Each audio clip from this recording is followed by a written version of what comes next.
Hey, welcome to the Sir Android TV Let's Play of the original Final Fantasy. Well, not the original version, but the PS1 remake, which is, in my opinion, the best version of this game, which I will explain why as I play through this game. Now, a unique thing that I'm going to be doing in this... Oops, that's not what I should... That's actually a file that I beat from earlier this year. A unique thing that I'm going to be doing in this Let's Play is I'm going to have a map of whatever dungeon or whatever area of the world I'm in on the right hand side of the screen, because it helps make use of the overall screen and keep, I guess, you as a viewer more understanding of what I'm actually doing at that point. Now you'll notice here that I'm playing on easy difficulty because this game is really freaking hard, so I'll explain why this game is so hard while we play through the game as well. And I have beaten the game on normal, as I showed there by accident. And I don't want to spend half of this game, or half of this Let's Play, just grinding in random battles. And also, this Let's Play is to simply just get through the world, and get through the story set pieces, and hopefully show more people that Final Fantasy as a series existed before Final Fantasy VII. Now what I usually do here is, I usually just name my characters after, like, basically after their job type. Because what was really, like, a strong focus of Final Fantasy, like, before Final Fantasy VII, hell, even Final Fantasy VII kind of did this, but before Final Fantasy X, specifically, characters in Final Fantasy games were very based on their job class, their job type, class type. So instead of just having personality differences, they were mechanically different, mechanically unique. There I switched out my thief for my red mage because I don't know why you'd ever want to use a thief in this game. All they do is give you some slight bonus items, but red mage. Get to attack and use your healing items. Okay, what I love about this game so much, or one of the things I really love about this game, is that they just throw you into the overworld, kind of like Zelda 1 style, where you just, here's the world, walk in a direction and figure it out for yourself. Oh my god, that's a lot of enemies. But also the funny thing about early in the game is that a lot of moves, for both your moves and your enemies' moves, will miss a lot, because you're so low level that your accuracy is just so low. So expect a lot of just missed attacks. So one of the reasons why this game is so difficult is because if you know really anything about Final Fantasy, one of the things you'll know is that one of the key items in Final Fantasy games is the Phoenix Down, which is basically the main revive item.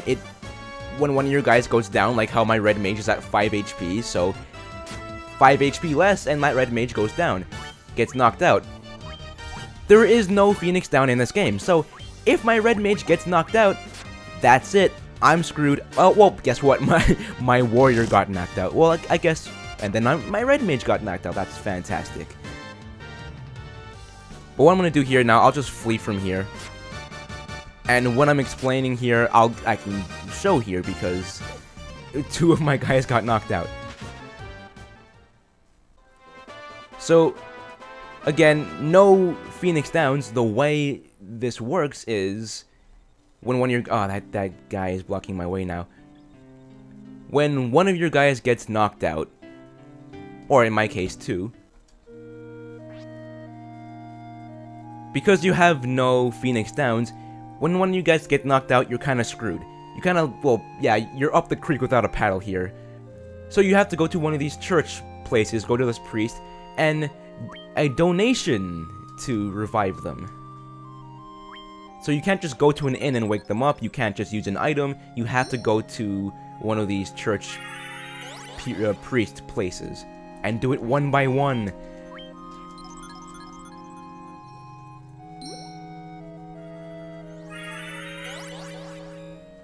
And on top of that, they get revived to 1 HP. Oops. They get revived to 1 HP each. So then after that,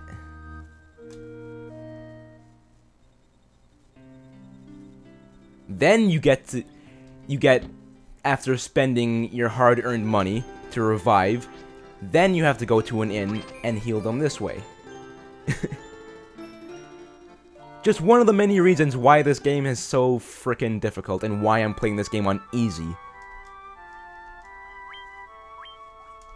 And trust me, you'll see plenty of other weird reasons if you're used to basically what modern RPGs have been doing nowadays, especially modern, like, Japanese RPGs. You'll see that this game has a lot of weirdness just like that.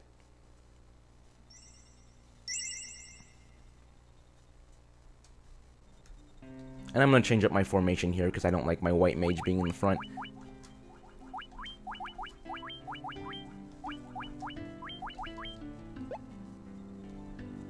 See, you see how I got my ass handed to me?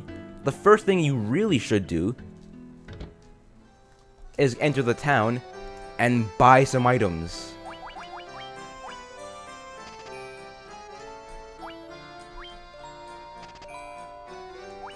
Staff, let's see. Now I'm gonna buy a knife for the black mage, and then a staff for the white mage.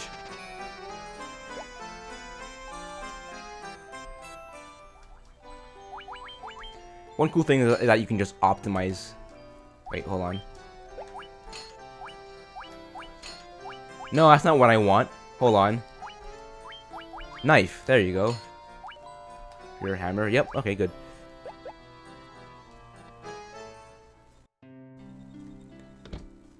You have to go and buy items. That's the one thing, or else you just get your ass handed to you. And I'm gonna buy 2 of these. Oh man, I'm running out of money really quickly. Oh wait, I should have bought 2 shirts, huh?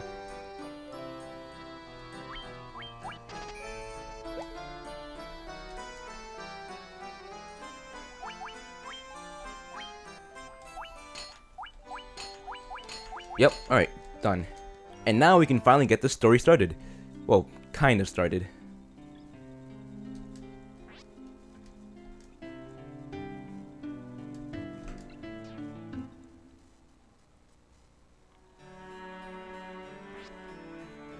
Is it true that you are the crystal bearers? Yep. See, there's our crystals.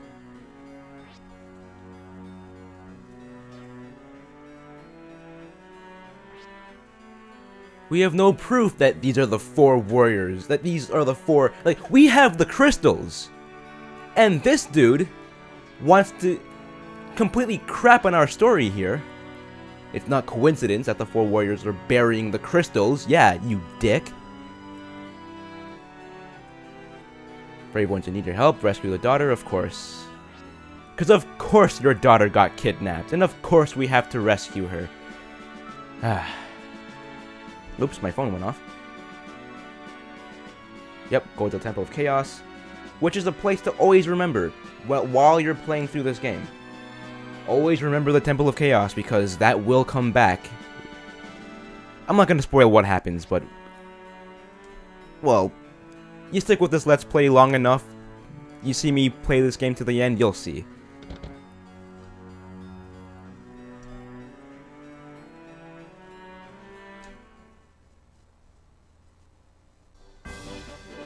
Alright, now we can finally get some attacking going.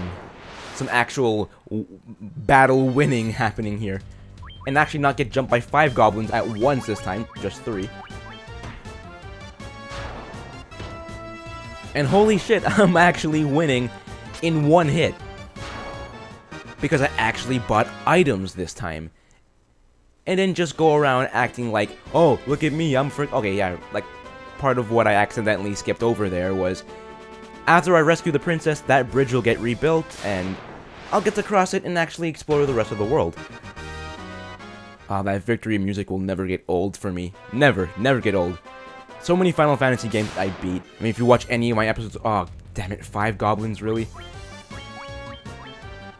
If you watch any of my episodes of Sir Android TV and you've seen my bookshelf and you've probably taken some notice that I have Final Fantasies 4, 5, and 6 for Super Famicom on my shelf. Because I'm a pretty big fan of the series. Especially 1, 4, and 6. Like, the three big 2D Final Fantasy games. I don't care for Final Fantasy 2, like, that game has a weird level up system. And I don't care for Final Fantasy 5 all that much, though I don't, maybe I should... Oh my god, really? That was like, what, one step? And I don't care for Final Fantasy V all that much. Maybe I should give it a second chance. But I love 1, I love 4, and I love 6.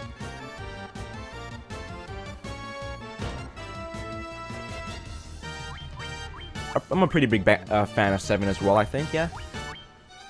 That's probably the one Final Fantasy game I've played the most, actually, throughout my life, but... There's a lot of weirdness to that game. Like, it's the first Final Fantasy game where, like, as I was saying before, where...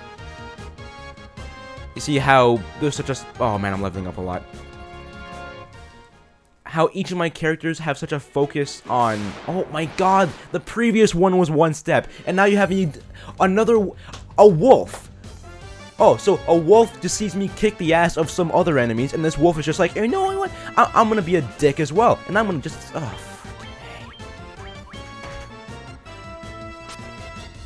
there, now you're dead.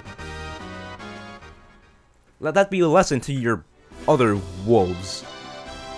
Oh my god, the random battles. I'm skipping this one. So, as I was saying before I was so rudely interrupted by 5 goblins, oh my god. Alright, as I was saying before I was so rudely interrupted again by another random battle, as we entered the Temple of Chaos, one of the things that was such a strong focus of old Final Fantasy games, and what was such a definitive thing about Final Fantasy games in general, as I finally make it to Garland and Sarah, the king's daughter, Final Fantasy characters were not just different in terms of personality and in terms of their story. They were unique on a mechanical level in terms of their gameplay. They played very differently. You couldn't just equip any sword on any character that can use swords. You couldn't just teach any character like healing magic or whatnot. Oh, I guess Final Fantasy VI kind of got in that direction a bit. But at least with Final Fantasy VI as well, each character had their own specific, unique abilities.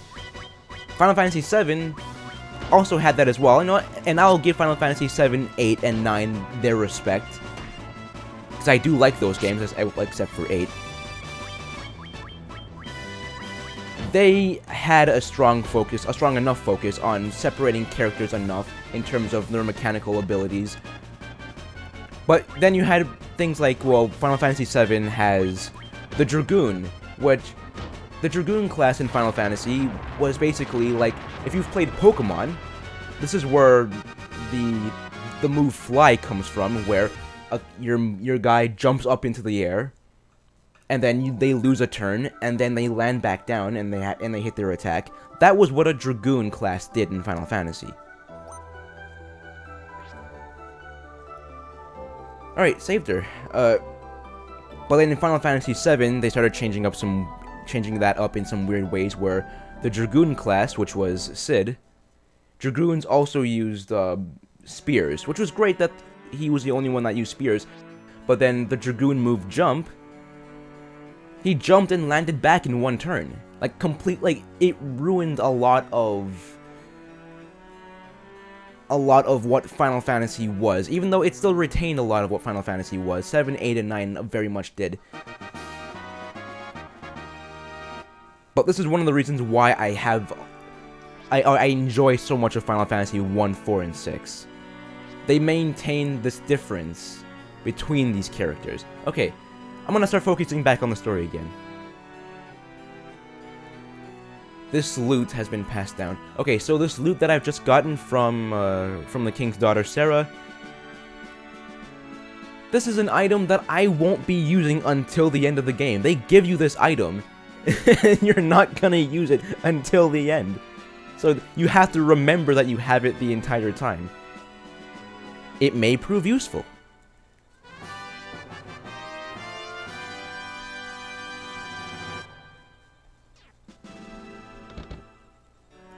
I really don't want to sound like I'm giving Final Fantasy 7 and 9 a lot of shit.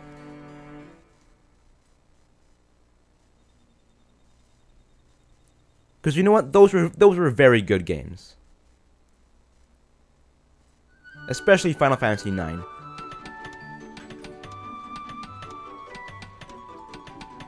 Yep, build that bridge. It's just that I find it kind of funny that Final Fantasy 13 is the first Final Fantasy game that I see that a lot of people have given a lot of shit for, or a shit to. And yet, so many people praise Final Fantasy X for doing the exact same shit that 13 did. The same linearity, the same dumbing down of characters mechanically. Similar level progression system.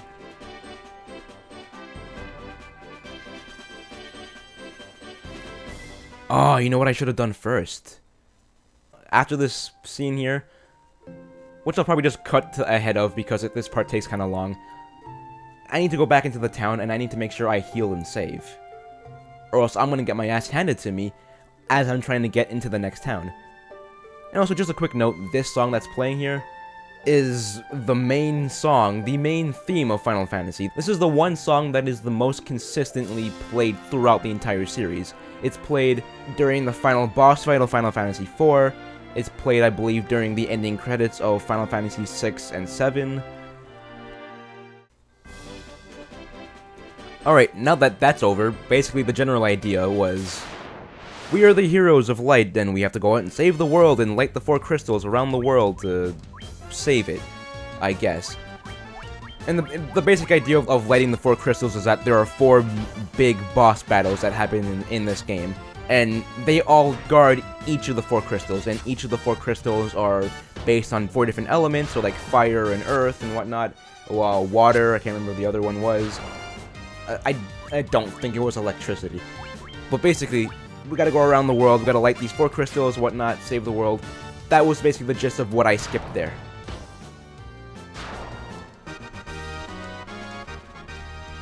Oh my god, that's a lot of leveling up. Alright, so I'm back in the town, and I've already healed and I've already saved. But while I'm here, I might as well show another reason why this game is so difficult, and I'll try to... I mean, this will be explained throughout. But you see this? Now you have to buy each of your magic abilities. See, like, and you see how they have levels? So, I'm gonna buy level 1 cure for my red mage, level 1 cure for my white mage.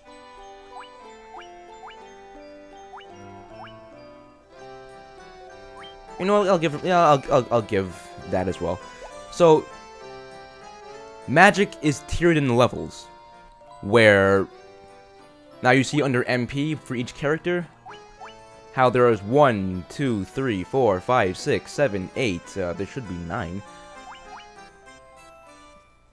At least I think it was 9. But anyways, they're leveled out, and you see that 6 out of 6 and that 3 out of 3. That's your MP. Every time you use one of your magic abilities, it's not like, oh, so you have 100 MP, and then using one of your magic abilities takes up like 5 MP. No, this is, you have 6 MP. Each time you use it, you've used 1 MP. And on normal difficulty, each level goes only up to 9 MP. So, if you have a specific move that you want to make proper use of, you can only use it up to 9 times, but you also have other moves of the same level, meaning that if you use those other moves, you can only use that moves from each level up to 9 times. On easy difficulty, there is no 9 MP ceiling. You can just keep gaining MP. Which is, again, see, one of the reasons why this game was so freaking difficult, because it carried over, well, I mean, it's one of the first big RPGs that came out, and it came out on the NES. This right here is a ship dock, so when we get our ship, we'll be able to dock it there, so that it's a lot easier to travel around that way. Right now, we're traveling up to, well, the direction that I'm going in right now. We don't have to go in this direction immediately, but I like going in this direction first, simply because it shows you something in the story that allows you to basically, it more well rounds out the story and the progression of how you get through. Oh my god, there's so many random battles in this game. Oh, freaking ogres. Alright, so in that battle with ogres, what ended up happening was they knocked out my black mage. And there are no revive items, so I'm kinda screwed right now. Until I get back to a town where I can then donate to some priest, have him revive, and then heal him up.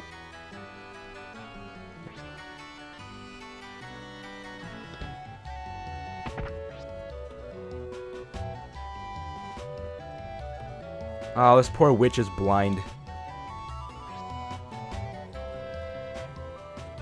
Which is weird because her sprite has eyes.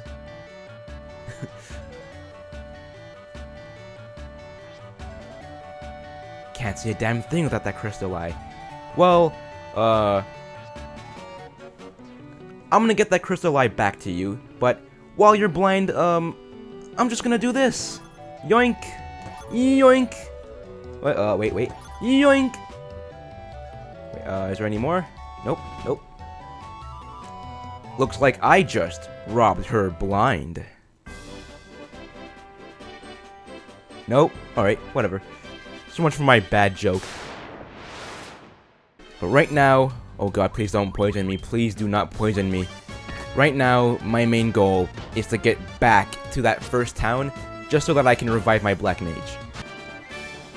Alright, so now I'm back in this town of Cornelia again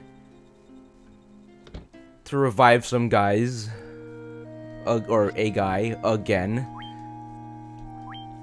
and donate to this priest again.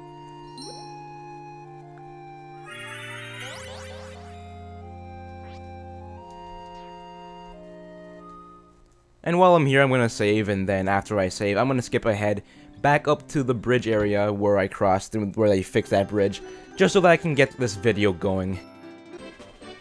Alright, so now I'm back at the bridge, and now that I'm here, I just remembered that I was going to, explain why I prefer this version more over other versions. So basically, this is, again, the remake of Final Fantasy 1, or maybe an enhanced port. Basically, this is from the NES, where the visuals were not nearly as nice as this. They remade this game so that it looked like a PS1, sorry, so that it looked like a Super Nintendo game. Which I really love the Super Nintendo visuals of Final Fantasy games, so I prefer it looking like this than looking like the NES version. At the same time, I do like a lot of the challenge of the NES version, which is why I don't like as much the GBA version, because the GBA version of this game, you know how I said this game does not have Phoenix Downs and how it went up to like 9 MP per level. As if I'm recalling this correctly, the GBA version does not have, well, that's a lot of wolves. I don't know if I want to, no, let's try this. The GBA version, if my memory serves me right, not only has Phoenix Downs, but it also, in terms of MP, it goes up to, I think they got rid of the whole tiered level system for your magic. And instead, they just did it in a more modern, traditional way of having like up to 999 MP just for your overall pool of magic abilities. And my black mage almost got knocked out again. I love the visual style of this more than the NES version, but this version also retains a lot of, even playing on easy difficulty, retains a lot of the difficulty that I found, well, the GBA version felt pretty damn easy to me, which is why I never really cared to finish that version. You know, I'm just now remembering that there's also a PSP version of this game. I don't remember if it has the tiered magic system in this. I don't remember how difficult that version was. But that version also looks a lot nicer than this one. It looks just like this one, except that with the sprites, they look more clean, more hand-drawn. Unfortunately, I don't have a version of that game where I can actually record, or I can actually capture footage off of, because I'm not gonna pirate it, I'm not gonna play it on an emulator. So I would have to buy a PSP that does video out, which I might not do that. How far am I into the next town? I should be like, maybe like a minute away. Oh, great. Oh, you son of a bitch. Oh, you stupid you are the worst of bad lizards. I'd like it for, you know, the strongest member of my party to land his attacks, please. Thank you.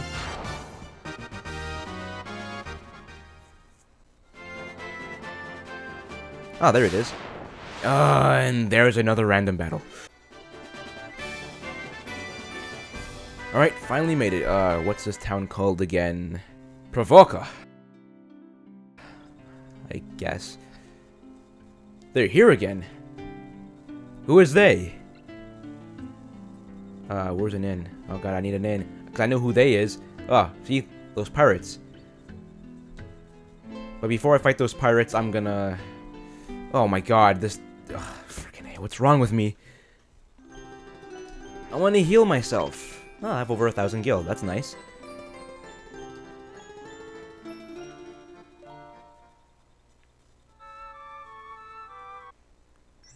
I believe this game took me 32 hours on normal, 33-ish. And I was like level 32 around across my characters as well. The other thing to take note of is that the level cap in this game is 50.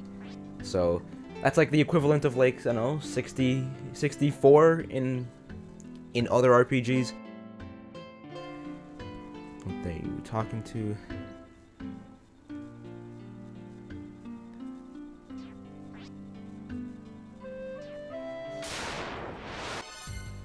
So these, oh my goodness, see, this is what frickin' pisses me off. Because I healed specifically with the mindset that my white mage would be healed. Completely forgetting, this completely out of my mind, that this would happen, even though I showed this like twice in this playthrough. Over the last half an hour, I showed this twice of me going to the damn priest and donating money and reviving my guys, and I still made that mistake. God. I'm a frickin' idiot. At this point, I'm pretty much just mashing the cross button, or the X button, whatever you want to call it, on my PS3 controller.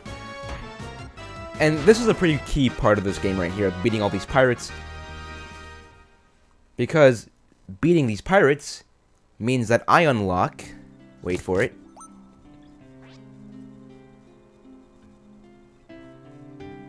His ship.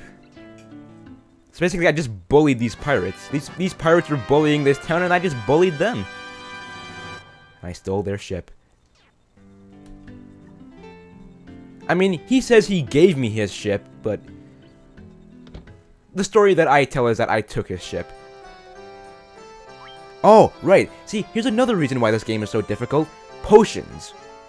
Potions are the only healing... Oh, okay, well, if you want to count sleeping bags and tents, maybe. But those are mainly for, like, being able to save when you're out in the overworld, because you can only save when you sleep. Potions are the only healing item.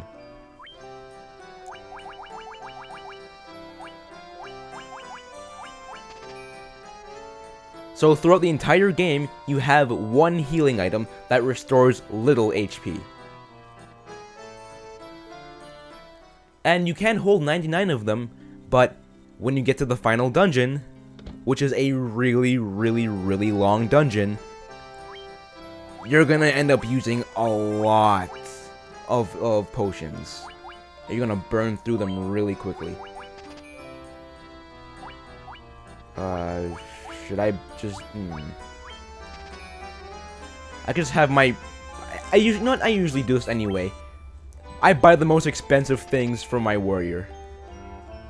I treat my warrior nice. I treat the warrior right.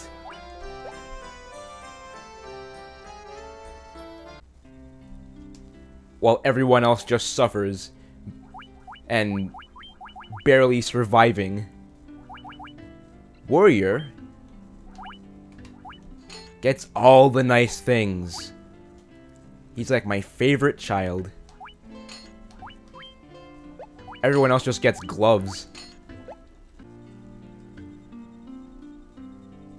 Oh, fucking get out of my way.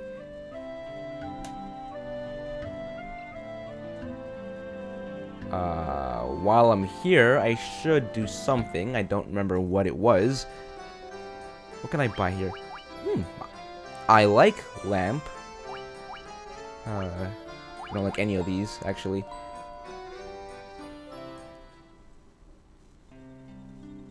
I really need to get some black mage spells, but I can't afford any right now.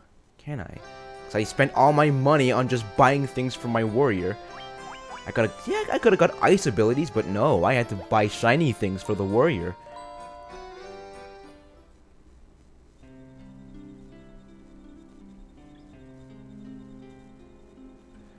You know what, let's... Oh, stop it. Oh, right, you know what? Right, that's the thing to do. Finally heal my white mage. Oh, what? 80 gil. The last town charged 40 gil. That's highway robbery.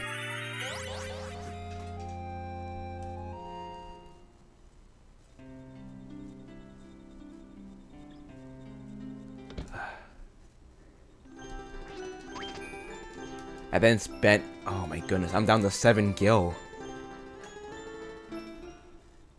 But I might as well heal here and save here now that I have the ship.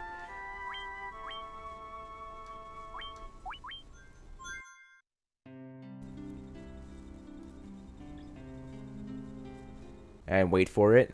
By God, I have a ship! I have a ship!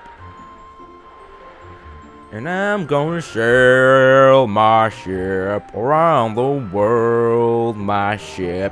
On this water, my ship. Oh my God, there's a lot of water. Here it is. Alright. One step off my ship, and some ogre just wants to be a dick. Ah, here it is. The elf town. The town of elves. This is called, Elfheim. Well, I should not be surprised that the word elf was in the name. So what do I want to do here? That is really expensive. And if I had the money, I would buy it for my favorite child, the warrior. From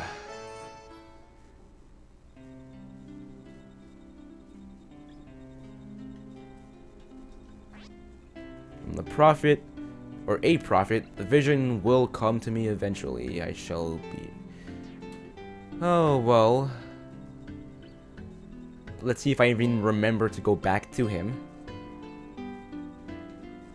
Now, this part of the game is kind of a dick. Actually, you know what I should first do is go up here, but this part of the game is kind of a dick because after I leave this area, going to the next dungeon, or, yeah, okay, going to that next dungeon, where am I going here? Right, the Elf Prince. There's a lot of enemies and it's a long travel. Astos cursed. Yep, okay, so Astos caused the prince to fall asleep with some curse. Oops.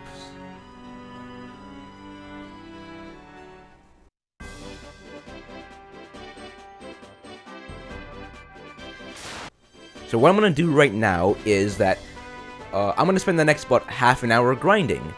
And I'm not going to put that on video because you probably won't care to watch me just grind for half an hour. But it's really necessary if I'm gonna, you know, move this game forward at a consistent enough pace. So by the time, or when you see the part after this, I'll have leveled up enough to go to the next dungeon. I'll be fighting that that first big boss fight soon. And before I do that, I'm gonna show you my menus just so that I can show you how far I've progressed after I do that.